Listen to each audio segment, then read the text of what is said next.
Buenos días. Bueno, es un gusto que estén aquí nuevamente para otra de esta serie de sesiones que tenemos de estas jornadas de emprendimiento Sé tu propio héroe con Plantel Azteca y Caminos de la Libertad y la Fundación para la Educación Económica. El día de hoy tenemos una conferencista que es de las mejores en estos temas de criptoactivos, criptomonedas e historia del dinero y vamos a hablar un poco de esta evolución el día de hoy. Ella es Yayi Morales, es licenciada en Economía por la Universidad Nacional de Rosario y actualmente se desempeña como analista económica y es una excelente divulgadora también de estos temas tan complejos de economía en medios como radio, también dicta clases, crea contenido en redes sociales, ahí la pueden seguir también. Y también con el objetivo siempre de divulgar estos conceptos económicos, pero siempre de una manera simple, entretenida, sin perder la complejidad de todo este contenido.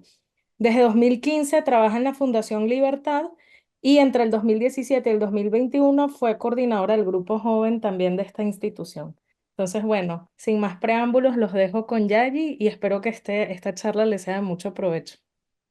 Bueno, muchas gracias, qué linda presentación. Gracias, es un gusto estar con ustedes. Gracias a la Fundación FI por cederme este espacio. Siempre es un gusto cualquier actividad que me puedo sumar. Estuve en varias, a veces como profe, a veces como alumna. Siempre es un placer, así que muchas gracias.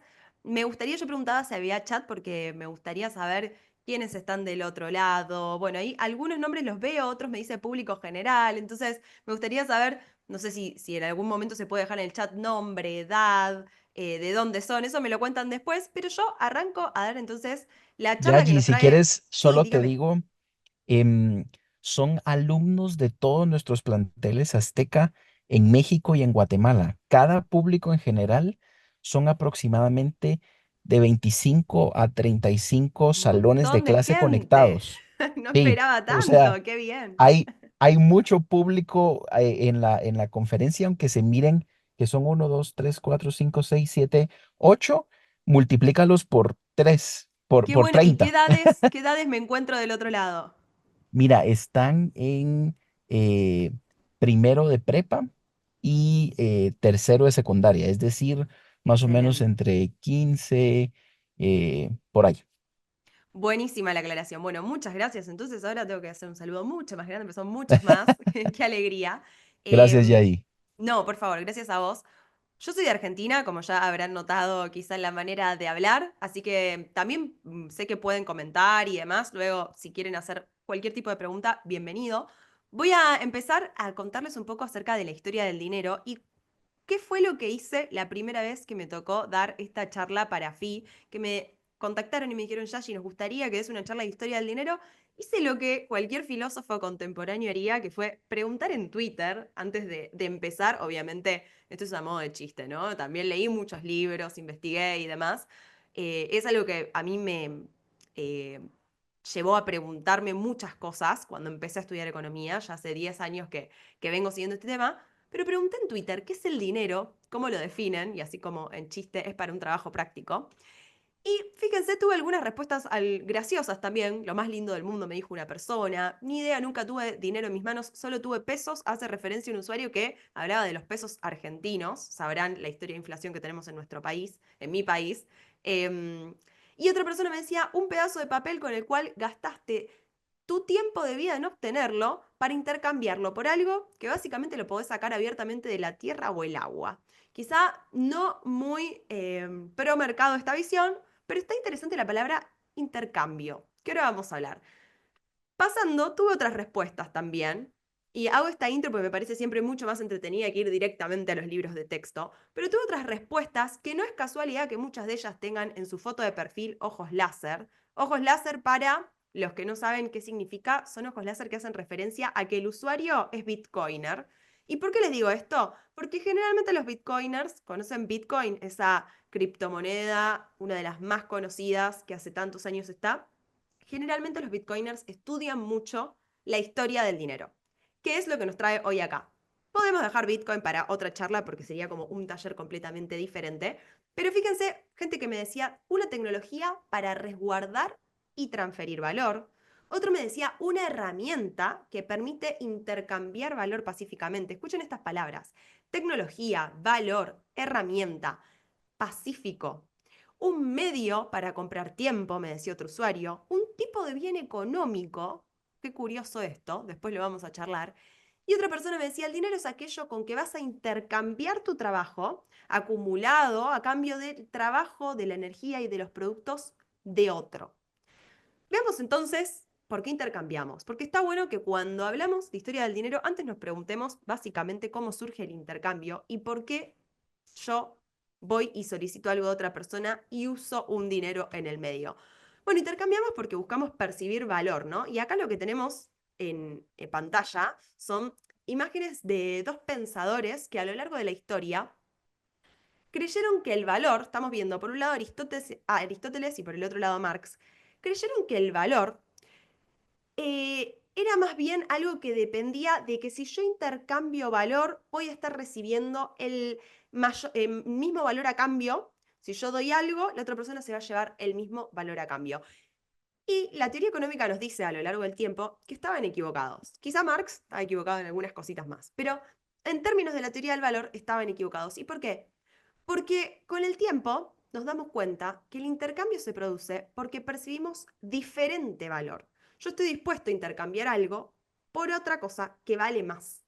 Si no soy indiferente, ¿sí? Y el intercambio quizá no se realizaría. Entonces yo intercambio algo que para mí lo que voy a recibir a cambio vale más, y la otra persona me da eso porque interpreta que lo que yo le voy a dar le vale más. El valor es subjetivo. ¿Por qué hablamos de esto? Bueno, porque cuando empieza los primeros intercambios entre distintas sociedades o entre distintos individuos, eran a través del trueque, no existía el dinero. No existía esto que conocemos hoy como este billetito, ni tampoco existía, no el billete, pero otra cosa que fuese usada como dinero, sino que se iba al trueque.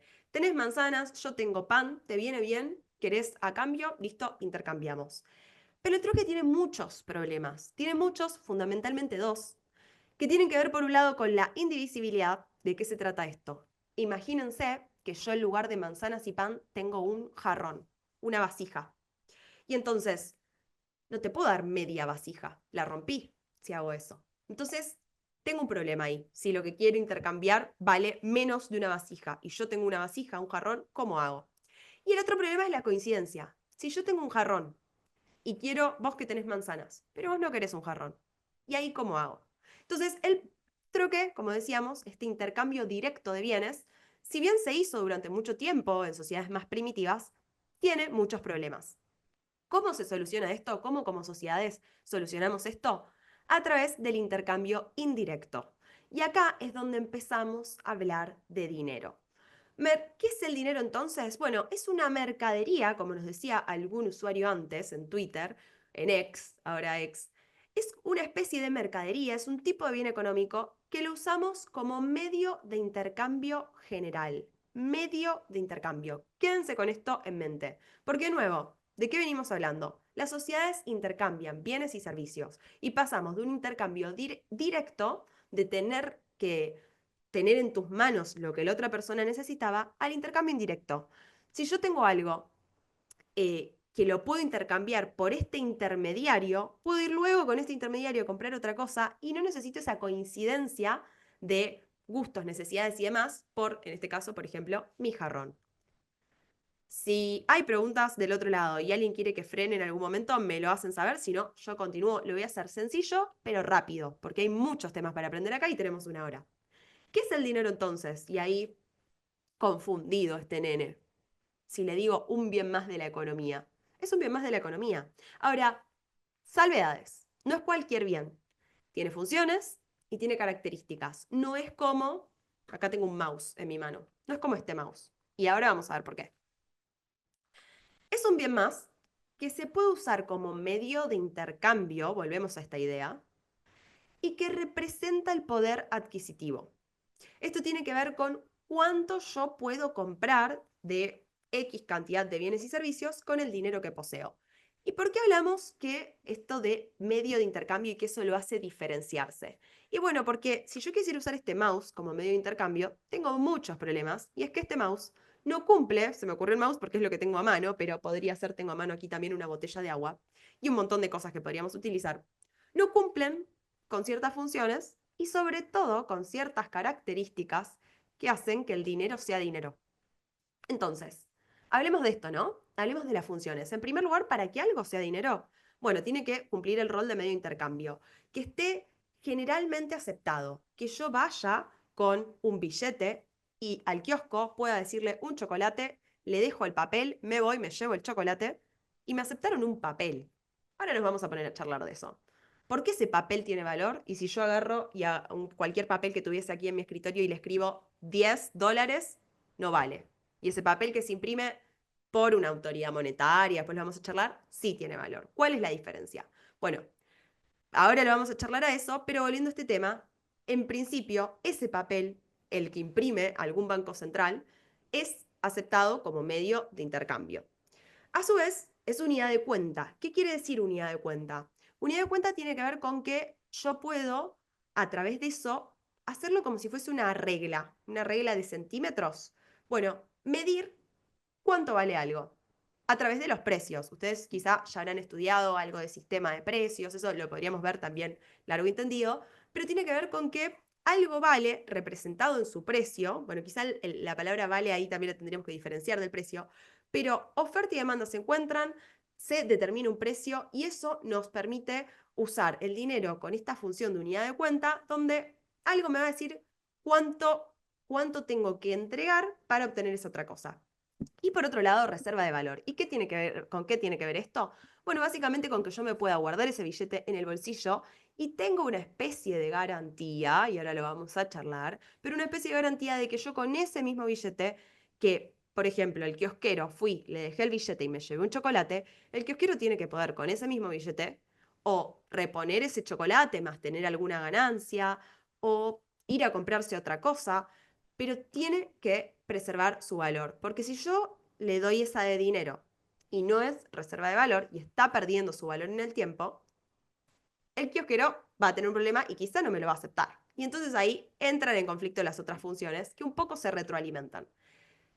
Ustedes quizá podrán hacer el análisis, y esto se los dejo así como tarea para el hogar, de si el dinero de su país cumple con estas funciones. Y les doy un como spoiler. Puede cumplir con estas funciones, pero no al 100%. Y, por ejemplo, en el caso de Argentina, que es un país con muy alta inflación, nosotros seguimos usando pesos y nuestro dinero sigue circulando en la economía.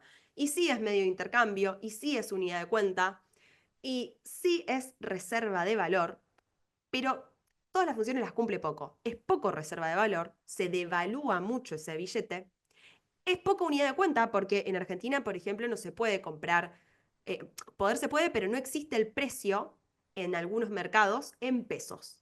No existe el precio de las propiedades en pesos, no existe el precio de los autos en pesos, de los automóviles.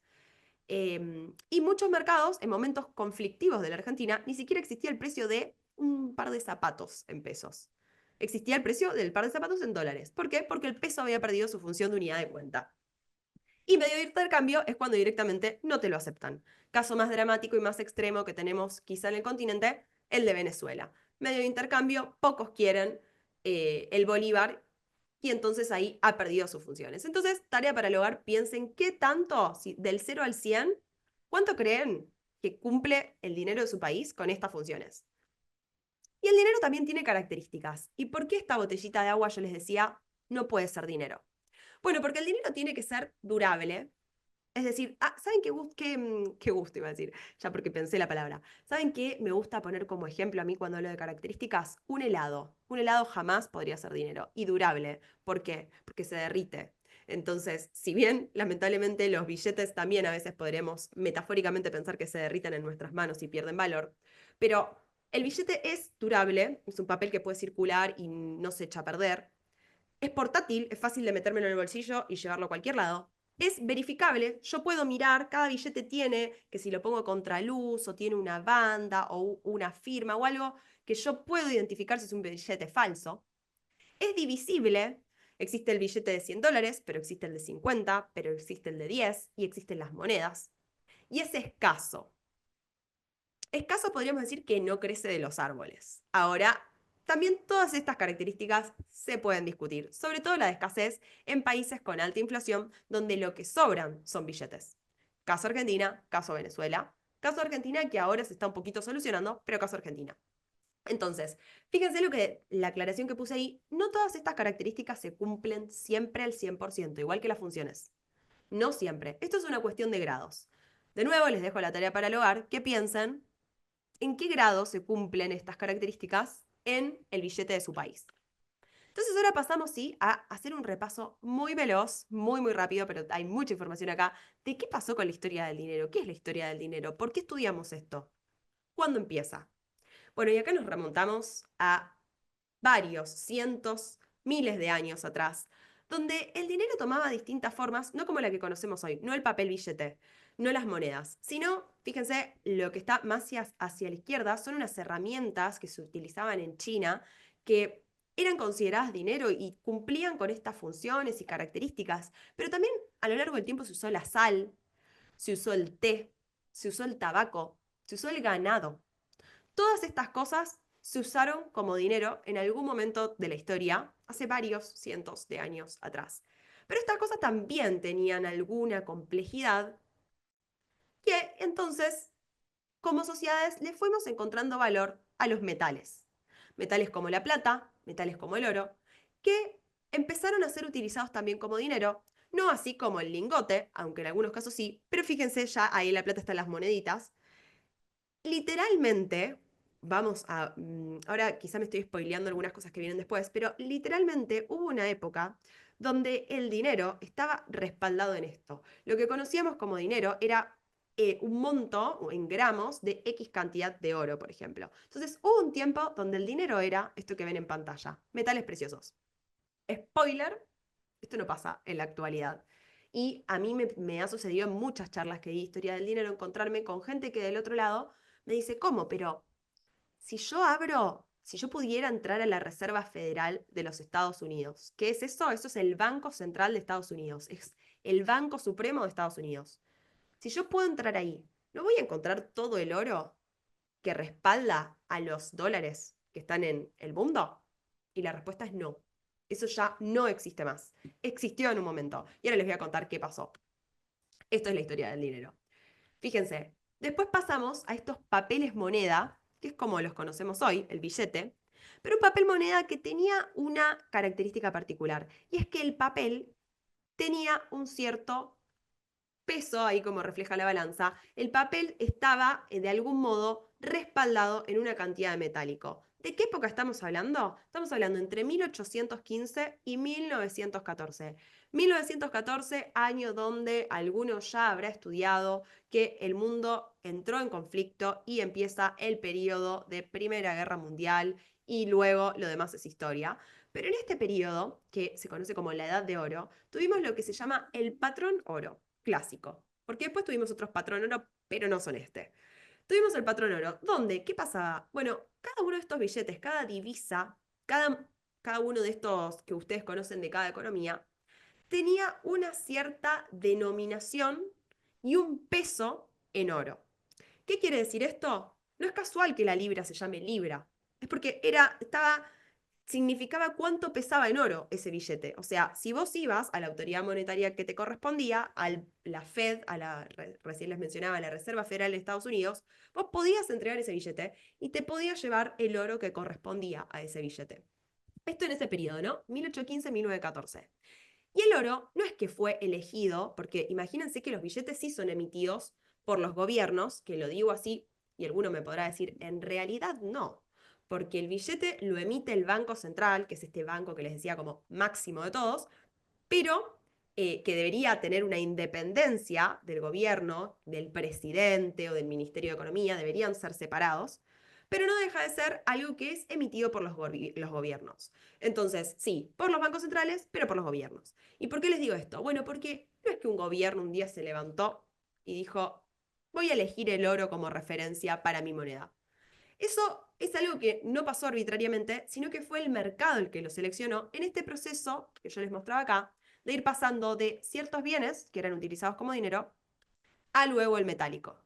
Y este metálico, como era difícil de transportar o había que estar manipulándolo para hacer monedas cada vez más pequeñas, o también era valioso, entonces al transportarlo corrías riesgo de que te roben o de que lo pierdas y demás, empezó a generarse todo un sistema donde uno podía decir, bueno, tranquilo, yo custodio el oro, imprimo un billete que representa este peso en oro, y vos te quedas tranquilo que venís con el billete y yo te entrego el oro cuando lo necesites.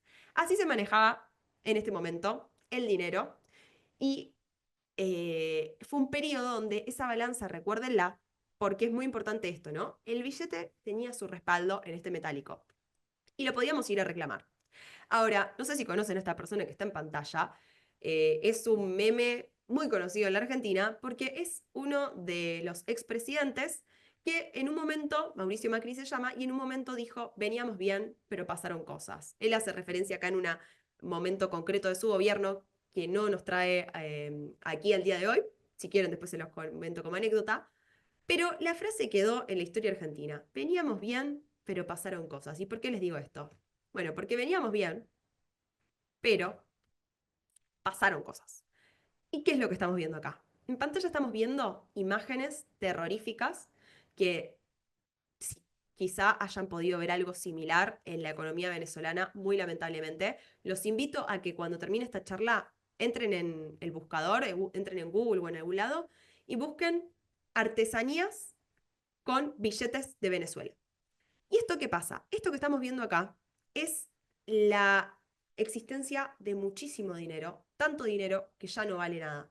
Esto que estamos viendo acá es en concreto el periodo de entreguerras. Les decía, pasamos de la Primera Guerra Mundial, ahora terminó la Primera Guerra Mundial, caos, catástrofe, gobiernos que por financiar conflictos bélicos o reconstrucción también fueron aumentando la cantidad de dinero en la economía y generaron situaciones dramáticas, como lo que vemos acá, que es en concreto la hiperinflación alemana, esto es el gobierno de Alemania, que lo que hicieron fue aumentar la cantidad de dinero, inflar su propia oferta de dinero, y cuando hay mucha cantidad y la demanda se mantiene constante, el precio cae. O sea, el precio del dinero cae, dicho de otro modo, el dinero se devalúa, dicho de otro modo, inflación. Mucha cantidad de oferta de dinero en la economía y hace que no valga prácticamente nada. Tiende a cero el valor. Entonces, este es el caso más extremo y más grave, pero todos los países hicieron esto en alguna magnitud. Las promesas monetarias, no sé si conocen este meme del actual presidente de la Argentina. A mí me gusta dar clases con memes y aparte espero que sea más divertido del otro lado. Pero si conocen este meme del actual presidente de la Argentina, Javier Milei, donde él en un video va contando cómo va a achicar el Estado y va sacando así como papelitos cada uno de los ministerios y dice afuera, esto también afuera. Bueno, en este caso, las promesas monetarias afuera. ¿Y qué les quiero decir con esto? Esto era una promesa monetaria. Esto era, te prometo que detrás de este billete está esa cantidad de oro, de metálico. Esto, afuera. Se terminó. Veníamos bien, pero pasaron cosas. Hiperinflación alemana, mucho dinero, promesas monetarias afuera. A los gobiernos poco les importó y el valor del dinero se perdió prácticamente completamente. Y depende de cada gobierno, ¿no? Como les decía, algunos gobiernos de manera mucho más dramática como Alemania, otros un poco menos grave, pero igualmente pasaron por periodos de muy alta inflación.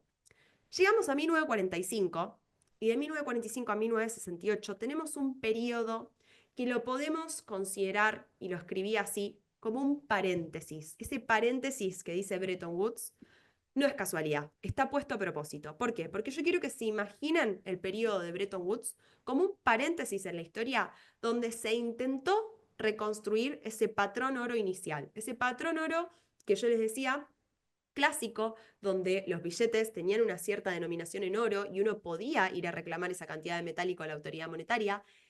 Pasamos por un periodo de altísima inflación mundial, cada economía con lo suyo, y en 1945 ya estamos, imagínense, periodo de Segunda Guerra Mundial, ya un poquito más avanzados en el tiempo.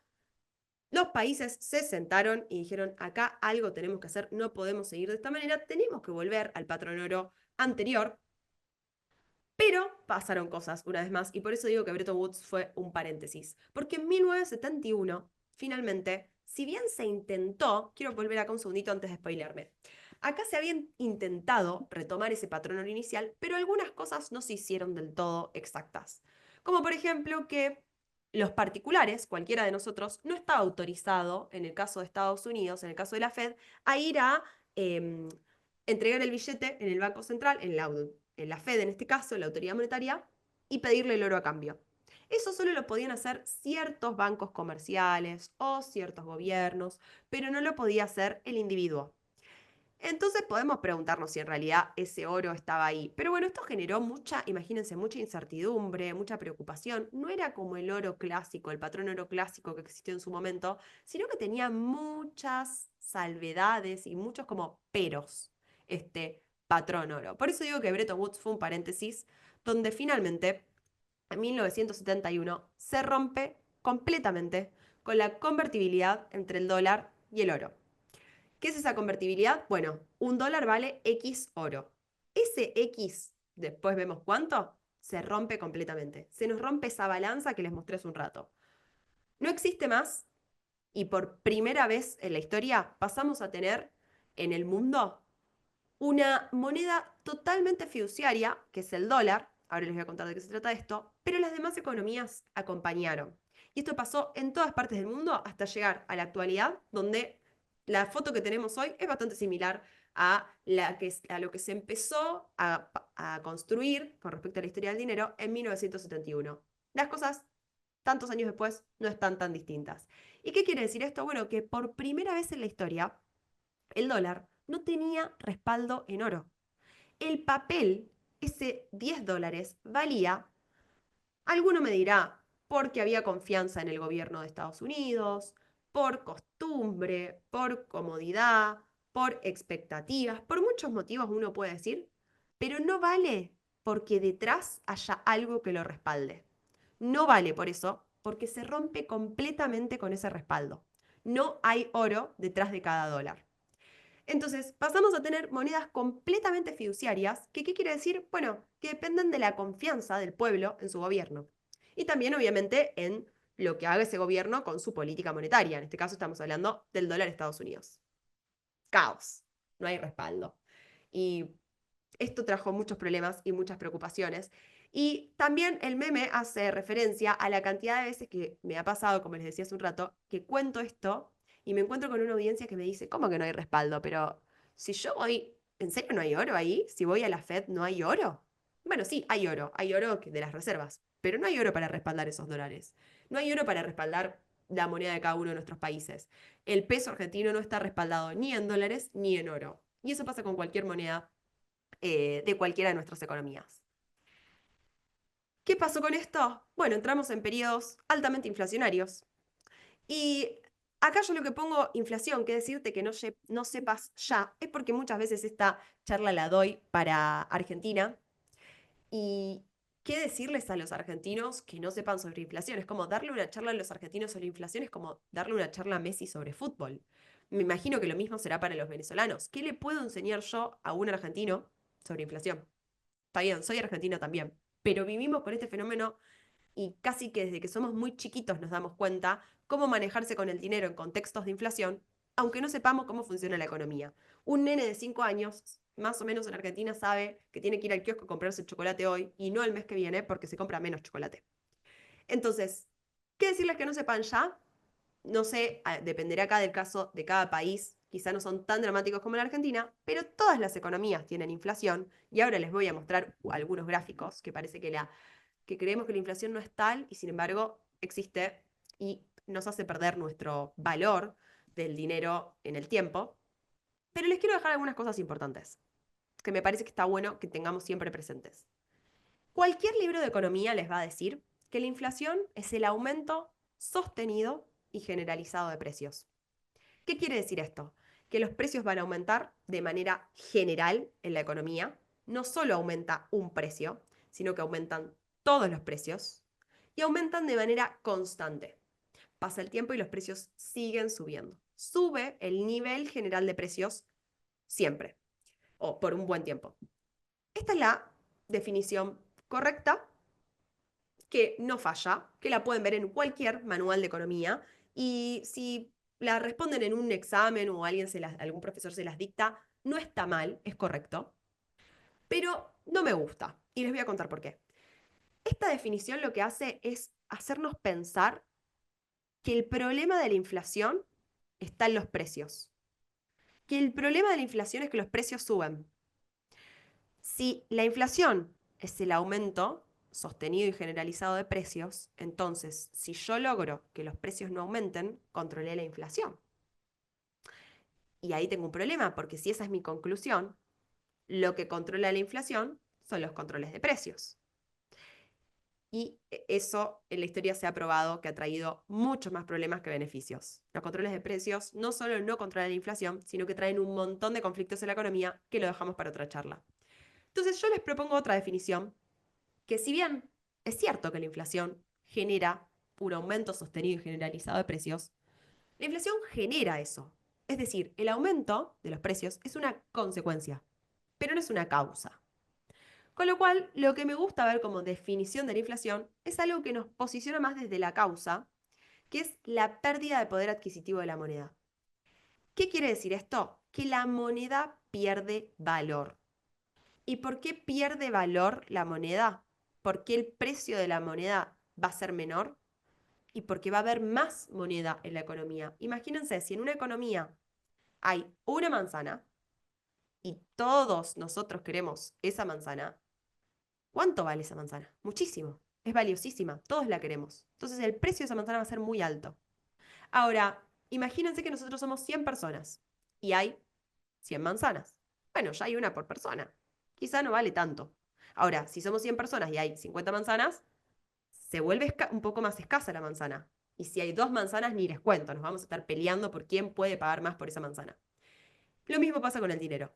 Si hay mucho dinero en la economía, o se agranda la cantidad de dinero y la cantidad de bienes y servicios de la economía se mantiene constante, y acá después nos podemos poner a debatir igual si se podría agrandar a penitas un poquito. Ese es un debate mucho más avanzado y mucho más como específico.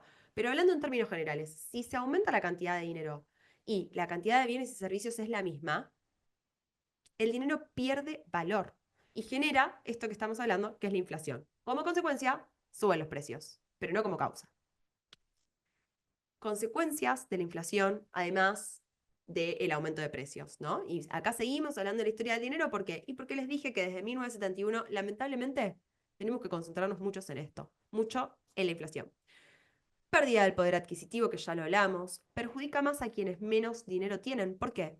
Porque son esas personas que tienen más porcentaje de sus ingresos líquidos. ¿Qué quiere decir esto? Que cobran su sueldo, a veces no cobran por mes, a veces incluso cobran por semana o por día, aquellas personas que generalmente tienen trabajos que a lo mejor no están tan beneficiados, no tienen tanta suerte o tampoco están en una economía que les permita de estar en un buen trabajo, y entonces terminan teniendo su dinero en el bolsillo. No son personas que estén en el mercado de capitales, que inviertan, no tienen esa posibilidad ni de manera remota, pero a su vez no solo eso, sino que el dinero se termina siempre teniendo en efectivo y se lo gasta. Entonces perjudica mucho más a quienes menos tienen. A su vez genera distorsiones de precios relativos. ¿Qué es esto? No tengo idea cuánto salen las cosas. Y como Argentina se los puedo decir, en este país lamentablemente perdimos la noción de los precios.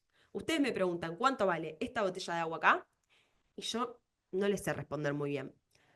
Puedo estimarlo un poco y en este momento donde la inflación está bajando es un poco más fácil saberlo, pero cuando la inflación iba a tasas por 3 de lo que está yendo ahora, era imposible saber cuánto valía esta botella de un mes para el otro. Imposible.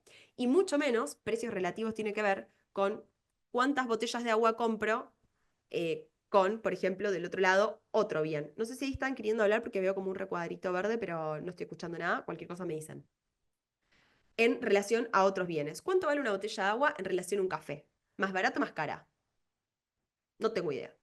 Entonces, algunas cosas quizás son más fáciles de ver de esa manera, otras no tanto, pero lo que sí es seguro es que la inflación genera que todo esto se rompa y no tengamos información. Desincentiva el ahorro, porque voy a tener billetes en un cajón si pierden valor. Y si desincentiva el ahorro, perjudica la inversión, que como yo no puedo acumular dinero y no puedo ahorrar, tampoco invierto.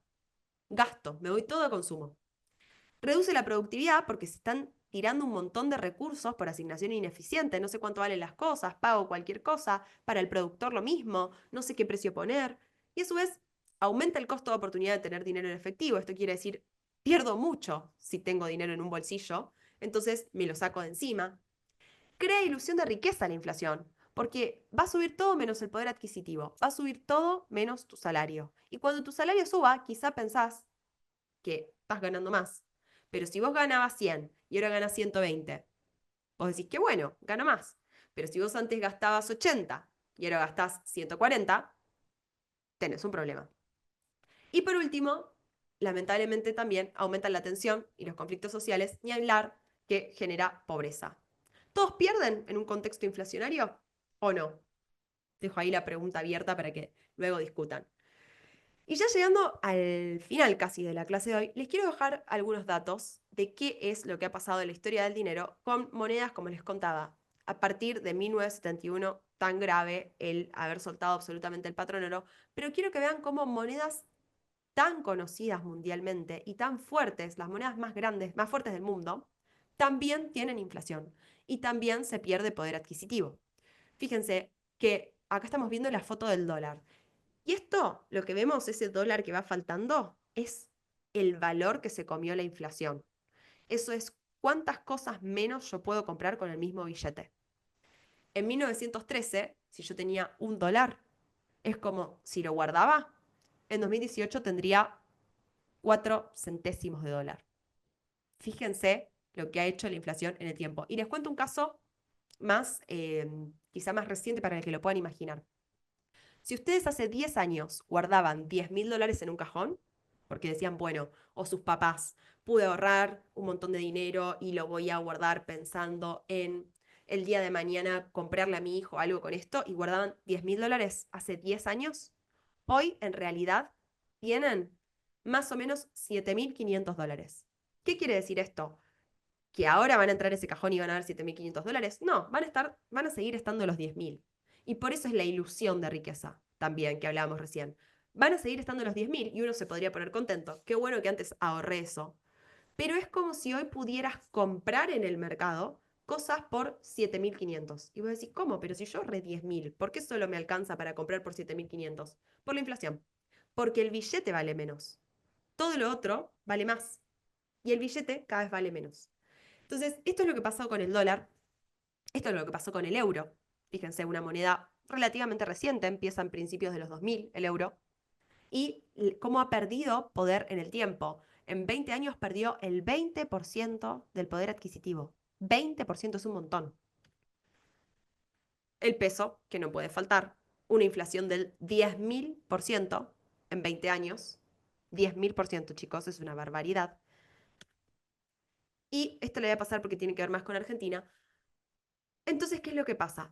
El dinero pierde valor en el tiempo. Esto es lo que podemos dejar también como conclusión a lo largo de la historia del dinero, y a partir de 1971, cuando rompemos con ese patrón oro finalmente que se intentó, estoy haciendo como un repaso de lo que vimos, ¿no? Ese patrón oro que teníamos en 1800 hasta principios de 1900 y que se intentó recuperar en Bretton Woods después de todo lo que había pasado con el periodo entre guerras y luego de la Primera Guerra Mundial. Se intentó retornar a eso porque se veía que había más o menos funcionado. Quizá alguna falencia habrá tenido, pero más o menos había funcionado al compararlo con las altas inflaciones del mundo. Se intentó volver a Bretton Woods, pero finalmente se termina rompiendo porque las promesas monetarias afuera, porque finalmente los gobiernos tenían que financiar sus gastos y déficit fiscales de alguna manera, y encontraron esa solución, imprimiendo billetes. Y para imprimir billetes necesitaban más oro si mantenían la balanza. Entonces dijeron, no tengo este oro, ¿qué hago? Rompo la balanza. Rompo la balanza, entonces en 1971, finalmente, por primera vez en la historia, esa balanza se rompió completamente y entramos en un periodo de monedas fiduciarias que pierden valor en el tiempo. ¿Por qué? Porque cada vez hay más, porque se pueden imprimir. Obviamente, no crecen de los árboles, pero según la decisión de cualquier gobierno, se puede imprimir y puede haber más de este dinero circulando en la calle. Y hasta que de pronto aparecen alternativas de personas que dicen, esto no puede funcionar así. Tenemos tecnología, siglo XXI, el patrón oro alguna vez funcionó, algo hay que hacer. y aparece esta monedita. Que la charla de hoy no es sobre Bitcoin, pero se las tengo que presentar porque no podemos hablar de historia del dinero y no terminar hablando de Bitcoin. ¿Por qué? Porque Bitcoin es como oro digital. Sabemos que van a existir 21 millones de Bitcoin y no va a haber más, solo 21 millones. Conocemos de qué manera se emiten, conocemos cuántos Bitcoin hay en cada momento y en el plazo de la historia y cuándo se van a terminar. Sabemos que si es escaso, entonces veamos esto, ¿no? ¿Cumple con las funciones del dinero? ¿Cumple con las características? ¿Es dinero? Empecemos por ahí. Estamos hablando de historia del dinero y yo les traje el tema de Bitcoin y alguien me podrá decir, para, eso no es dinero. Entonces charlemos un poco. ¿Es medio de intercambio Bitcoin? Y entre Bitcoiners, las personas aceptan Bitcoin para cobrarse distintas cosas. Y entonces podríamos tomarlo como medio de intercambio. Ahora, si yo me voy al kiosco de acá a la esquina y le digo, ¿te puedo pagar con Bitcoin? Me va a decir, ni idea, no sé qué es eso, probablemente. O capaz que me dice, sí, sí, lo escuché, pero no sé ni cómo se usa. Entonces, ¿es medio de intercambio? Depende del entorno, depende dónde. No está tan generalmente aceptado. Entonces dejamos ahí en amarillo. ¿Es unidad de cuenta? Y acá lo que pasa es que Bitcoin es muy volátil. Entonces cuesta poner precios denominados en Bitcoin porque el precio de Bitcoin hace así. Entonces, cuesta que sea unidad de cuenta. Es reserva de valor y esto debería estar en verde. ¿Por qué? Porque reserva de valor, si tomamos el cortísimo plazo, con esa volatilidad, uno me podrá decir, pero yo compré en 70.000 y ahora está a 65, perdí dinero. Sí, bueno, pero en el largo plazo Bitcoin siempre recuperó y no solo, sino que más que compensó. Entonces, para los que han comprado y se han mantenido un buen tiempo posicionados ahí, ha sido una gran reserva de valor y de hecho la usan como reserva de valor. Entonces, cumple parcialmente con algunas funciones, pero por eso les digo que se lo pregunten también con la moneda de cada uno de sus países. Porque voy a hablar del peso argentino. ¿Es medio de intercambio? Sí, puedo ir al kiosco y comprar el chocolate con pesos, pero no puedo ir a comprar una casa con pesos. ¿Es unidad de cuenta? Sí, el precio del chocolate está en pesos, pero el precio de una casa no está en pesos. Entonces ahí depende del mercado. ¿Es reserva de valor? Y ahí 100% les digo que no. En absoluto. ¿Vieron esa inflación de 10.000% en 20 años? Para nada. Es reserva de valor, el peso. Ahora Bitcoin, volviendo a Bitcoin y a las características. ¿Es durable? Sí, 100%. ¿Es portátil? Súper fácil de transportar. Así que 100% también. ¿Es verificable? Sí, digamos, el que conoce de criptografía 100% también puede dar autenticidad de que es o no un Bitcoin y demás. ¿Es divisible? Sí, existe el Satoshi. Saben que Bitcoin puede estar ahora más o menos en $68.000, pero uno no necesita $68.000 para poder acceder a Bitcoin. Vos podés comprar $3, $2, $1, lo que consigas intercambiar. Porque existe el Satoshi, que es como esa milésima parte, que para que se den una idea de cuánto vale un Satoshi vale casi un peso argentino. Y un peso argentino es como 0,0001 dólar. Tendría que calcular bien. Imagínense. Entonces, un Satoshi es 0,001 dólar hoy aproximadamente. Esto te lo estoy haciendo a ojo. Pero habría que hacerlo mejor. Pero para que se den una idea, que con un dólar compran más de un Satoshi. Y es escaso. Y esta es la mayor regla de Bitcoin que lo diferencia de cualquier otro dinero existente. Es escaso, esto no tiene lugar a duda. Está escrito en su protocolo y todos sabemos cuánto Bitcoin va a existir y en qué momento cuánto Bitcoin existe. Esto hace que Bitcoin se vuelva una alternativa interesante. Y recién un poco ya les contaba sobre el peso como para poner la comparación, ¿no? Si nos ponemos muy exigentes con Bitcoin, cosa que me parece fantástico, preguntarnos, cuestionar, ¿es dinero? Y hacerse todas estas preguntas, hagámosla también con lo que nosotros ya asumimos que es dinero.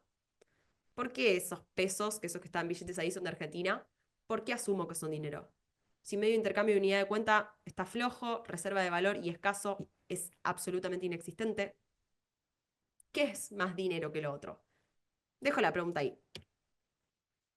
Y ahora, continuando, como les decía, con la historia del dinero y llegando a Bitcoin, esto nos hace preguntarnos un montón de cosas, ¿no? Como, personas que estamos estudiando economía y nos estamos haciendo preguntas sobre la historia del dinero y estamos aprendiendo, nos hace tener un montón de dudas, porque entonces el libre mercado en el dinero, digo, introduzco un tema polémico también, ¿no? Pero que quizá esto tiene que ver más con el estudio del liberalismo o de si las economías libres funcionan. Si creemos que el libre mercado está bueno en el mercado de las manzanas, y entonces decimos, sí, obvio, tiene que ser fácil poder comercializar manzanas, o si desde Argentina somos buenos, no sé, fabricando mates. Bueno, tenemos que poder venderles mates al mundo, y si en el mundo son buenos fabricando otra cosa, nosotros se las tenemos que comprar al mundo, porque eso hace que todos salgamos favorecidos en este intercambio internacional, y entonces estamos todos contentos y somos todos más ricos. Y todos dedicamos nuestra energía a donde somos más útiles y valiosos. Eso está buenísimo. Ahora, eso no pasa con el dinero, porque no existe la producción privada de dinero hoy generalmente aceptada, ¿sí? Hay un montón de, luego, criptomonedas y esto que podemos charlar, ¿no? Pero preguntarnos esto, dejo ahí como preguntas abiertas para que después se diviertan y vayan buscando mayor información a los que les interese. Libre mercado en el dinero. ¿Podrá existir algo como cualquier otro mercado, el mercado de las remeras, el mercado de los pantalones, pero en el dinero? Dejo ahí preguntas. Y bueno, ya para ir terminando, estamos llegando al final. Les tengo que pedir si pueden escanear este QR que aparece en pantalla. Es una encuesta de 1 minuto nada más, que van a estar respondiendo algunas preguntas de si les gustó esta charla, si les gustó la clase, si les pareció que expliqué bien, fácil, rápido, lento, todo lo que tengan que decir ahí, bueno o malo, lo dejan todo ahí. Dejan comentarios, yo se los súper agradezco porque esto a mí me sirve para que del otro lado, de parte de FI, vean mi trabajo y también consideren si hay que mejorarlo, que es súper bueno también siempre recibir feedback, o si salió todo bien, nos ponemos todos contentos. Pero bueno, escaneando este QR que aparece en pantalla, yo ahora lo voy a pasar porque les quiero mostrar otras cosas, pero lo vuelvo a traer. Así que escaneen, les doy 1 minuto y ya está, se fue el minuto. Les quiero mostrar unas cosas antes. Saquen foto. Si del otro lado hay teléfonos, saquen foto. Y si del otro lado hay computadoras, saquen captura. Y si no hay ninguna de las dos, me piden esto. Ahí abajo están mis redes sociales, Yashi-Morales-. Me lo pueden pedir por ahí o me lo piden los profes y les paso estos libros.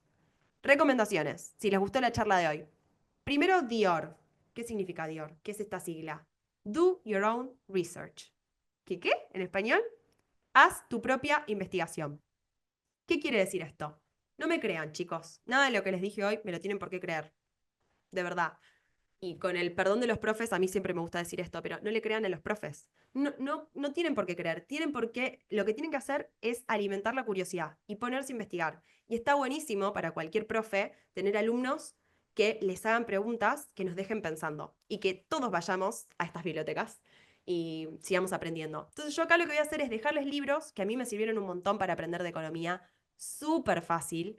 Quizá lo más sencillo para la edad que me estuvieron comentando ahí los chicos de FI del otro lado es La economía explicada a mis hijos, de Martín Krause. Ese es un libro que tiene cuentos directamente, cuentos como El Principito, cuentos que todos leímos en nuestra infancia o que nos contaron nuestros papás, pero que con eso nos explican economía. Historias, cuentos, y son cortitas, cada cuento es muy cortito, pero a través de cada cuento nos llevamos un concepto económico, que quizás es mucho más divertido aprender economía así. Ese es el más fácil de todos. Para el que lee ese, el siguiente nivel de dificultad, pero que igual está bueno que lo lean, es La economía en una lección. Y lo que les voy a pedir, por favor, es que La economía en una lección, si lo lean de nuevo dentro de 5 años. Porque van a rescatar otras cosas de ese libro y es un libro que tiene que leer todo el mundo. Economista, no economista, que le gusta la economía, que no le gusta la economía. Un libro súper fácil, pero un poquito más complejo que el otro que les contaba, que lo que hace es contarnos distintos temas en economía y explicarnos qué es lo que no nos estamos dando cuenta rápido de ese tema, qué es lo que no vemos fácil, qué hay detrás. Cada tema tiene un misterio que presentado así fácil no lo vemos tan fácil. Y ahí hablamos de todo. Hablamos de controles de precios, de inflación, de subsidios, de un montón de cosas. Pero quizás yo pienso rápido como un subsidio está bueno porque le da el dinero al que no lo tiene para comprar algo. Entonces sí, está buenísimo. Y me quedo con eso. Ahora, ¿qué hay detrás? Ahí hay mucho misterio por resolver. Y luego sí, 4.000 años de controles de precios y salarios, que ya les hablé Fíjense si no tendremos ya bibliografía de cantidad de controles de precios y salarios que no funcionaron. No lo intenten. En Argentina, por suerte, ahora lo están desintentando porque están desarmando todos los controles de precios que hay, pero lo intentamos muchos años y nunca funcionó. Si no me creen a mí, de hecho no me crean, vayan al libro. Y luego lo que debemos saber sobre la inflación, este quizás el más complejo en orden de dificultad, pero igual lo van a poder entender. Y por último, un podcast mío, chivo personal, pero con este podcast que hace referencia al primer libro que estaba en la presentación anterior, que también ahora vuelvo para que lo vean. El buen economista hace referencia a la economía en una lección, libro de Henry Hazlitt, y en cada episodio, ¿por qué se los dejo a esto? A lo mejor hay alguien del otro lado que me dice, Yashi, no me gusta leer. Bueno, yo milito el libro físico y soy muy fan y me encanta ahí que estoy viendo una biblioteca de Fi inmensa en pantalla. Yo también tengo acá mi biblioteca, soy muy militante del libro físico. Pero sé que a algunos no, tanto no les gusta, entonces para hacer más fácil esa lectura del libro físico, lo acompaño con este podcast que tiene explicado por mí un episodio y luego una entrevista a un economista o a un profesional que sabe mucho del tema y nos lo actualiza para el siglo XXI. Porque Hazlitt escribió este primer libro que vemos acá, La economía en una lección, lo escribió a mitad de 1900. Entonces yo lo que hice fue tomar, decir esto está muy bueno, pero ahora yo le quiero preguntar a los que más saben que encontré en el mundo de habla hispana, le fui preguntando uno por uno, no solo hay economistas de Argentina, hay de España, hay de distintos países de Latinoamérica, y le fui preguntando, ¿qué pensás de esto que dijo Hazlitt en 1950? ¿Tenía razón? ¿Se mantiene? Así que con este se actualizan de toda la info. Muchas gracias por estar del otro lado, los voy a leer en preguntas y vuelvo para atrás para que quede el QR en pantalla. Después también sé que tienen una tarea, te lo tengo que comentar, tienen una tarea para hacer, así que luego ya se las estarán compartiendo sus profes, pero este es el QR que tienen que escanear para la encuesta y ya está, me callo. O sea, hábelo de corrido y no freno. Igual de allí yo les comparto siempre a través de sus maestros los QRs y las encuestas y todo, así que Excelente, buenísimo que lo mencionaste, pero nosotros también nos hacemos cargo de eso por si acaso. Entonces, excelente, muchas gracias. ¿Hay preguntas? ¿Hay algún comentario del si otro lado? alguno quiere hacer alguna pregunta, ya sabe, creo que todos están habilitados para hablar. Si no, déjenme habilitarlos aquí, ya los... O pueden escribirlo directamente en el chat. Como te recordarás, nos comentó Elder, estamos siendo proyectados como que muchísimos niños, entonces mientras levantan la mano, se acercan a donde están las preguntas, Perfecto, entonces me toma un poquito encantaría. de tiempo. Vamos a esperar Vale, unos minutos. buenísimo, vale cualquier pregunta porque saben que hoy hablamos de historia del dinero, pero también mucho conecta con la Argentina por si quieren saber algo de acá que les da curiosidad o algo de los libros que les comenté, cualquier cosa, O de bienvenido. Bitcoin, el Bitcoin De siempre Bitcoin. despierta la Tengo por curiosidad de todos acá, los jóvenes. miren, miren lo que tengo por acá, a ver. Te voy a sacar, está en su cajita, pero a ver si lo puedo sacar para que no haga brillo. Ahí está. Esto no es un Bitcoin, por las dudas. Esto es simplemente una chapita. Acá no hay $70.000. Es una chapita que quizás haya valido $2. Bitcoin no está acá. Otro día charlamos de Bitcoin. Pero spoiler está en la blockchain y cómo funciona eso. Es otro universo súper diferente y quizá complejo, pero que los invito a que si tienen ganas de Ojo, aprender, tenemos una charla con Yayi específicamente sobre criptomonedas y me Bitcoin. encantaría. Entonces, también pudiéramos más adelante Me adicionar esa encantaría. Es charla un a los tema. que le interesen. Yo saben que siempre digo sobre Bitcoin que, porque sé que también hay muchas dudas y esto cómo funciona y cómo sé si no hay una estafa detrás o que me meto en un lugar donde pierdo mi dinero o cómo, no entiendo cómo funciona desde lo tecnológico y entonces miedo a cómo puede ser todo esto y me parece súper válido y está perfecto. Simplemente hagan el camino de aprender. Yo no estoy diciendo pongan plata ahí. Hagan el camino de aprender. Después si alguno a su vez considera que quiere ponerse a invertir y probar con poquito dinero, ir viendo cómo funciona, buenísimo, hay un montón de herramientas, pero que no les pase por el lado, porque recién estamos en 2024, estamos muy temprano para una tecnología que llegó para quedarse, y acuérdense de mí que les digo esto, si quieren igual en 10 años me vuelven a buscar si me confundí, pero puede ser, por eso siempre les digo do your own research, hagan su propia investigación, pero investiguen sobre esto, que no les pase por el lado. Somos todos jóvenes acá y por suerte lo vamos a vivir por muchos años, así que que sepamos que exista y que en muchos lados se está usando ya como algo normal. Para muchos es normalidad, para algunos es algo raro y nuevo, pero ya en muchos contextos es algo habitual. Bueno, nada, si no hay preguntas, está bien también. Quiere decir que está todo claro. ¿Quedó todo clarísimo o no se entendió nada? No, probablemente lo primero quedó todo claro.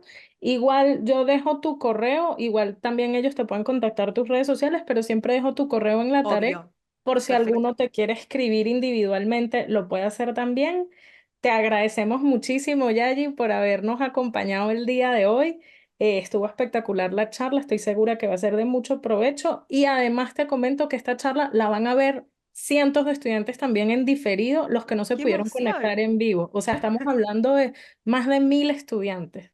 Qué Entonces, sí, emoción, me pone muy, muy sí. contenta. Ojalá que lo que quiero más que dejarles con esto, además de algunas cosas que hayan podido aprender nuevas, es curiosidad. Chicos, háganse un montón de preguntas, háganselas a sus profesores, háganselas a sus gobiernos, háganselas a ustedes, replantéense si cosas que creemos que aprendimos están bien aprendidas o simplemente las repetimos.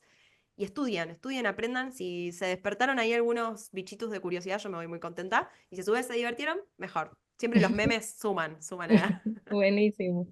Gracias a todos y bueno, nos vemos en la próxima. Adiós. Chau, chau. Gracias.